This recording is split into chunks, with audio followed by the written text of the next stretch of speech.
Hello, everyone. Happy Friday. It is October 16th, 2020. And today's First Page Friday is A Long Walk to Water by Linda Sue Park. So, this book tells the story of two children in Sudan. There's a girl who lives in 2008 and a boy in 1985. The girl, Naya, is fetching water from a pond that's 2 hours walk from her home, and she has to make 2 trips to the pond every day. So 2 hours there, 2 hours back, 2 hours there, 2 hours back. The boy in 1985, Salva, ends up becoming one of the lost boys of the Sudan. He has to leave his home and walk with other members of the Dinka tribe through southern Sudan, Ethiopia, and Kenya, searching for a safe place to be. So we hear his story of survival, and eventually we learn about how his story intersects with Naya's in 2008. So, Chapter 1, Southern Sudan, 2008. Going was easy. Going, the big plastic container, held only air.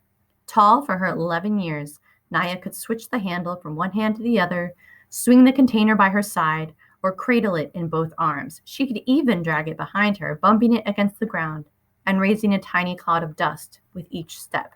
There was little weight going. There was only heat, the sun already baking the air, even though it was long before noon. It would take her half the morning if she didn't stop on the way.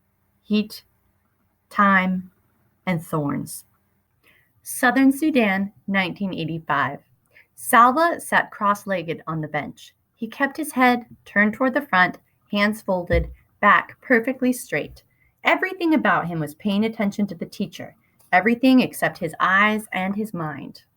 His eyes kept flicking toward the window, through which he could see the road home. Just a little while longer, a few minutes more, and he would be walking on that road.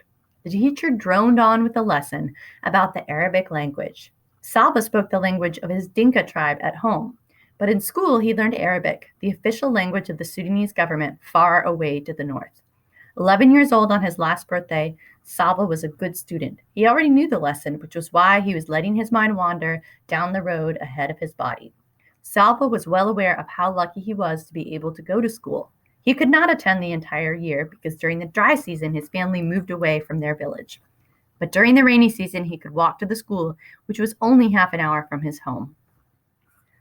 All right, to find out what happens next to Naya and Salva, you'll have to check out A Long Walk to Water by Linda Sue Park.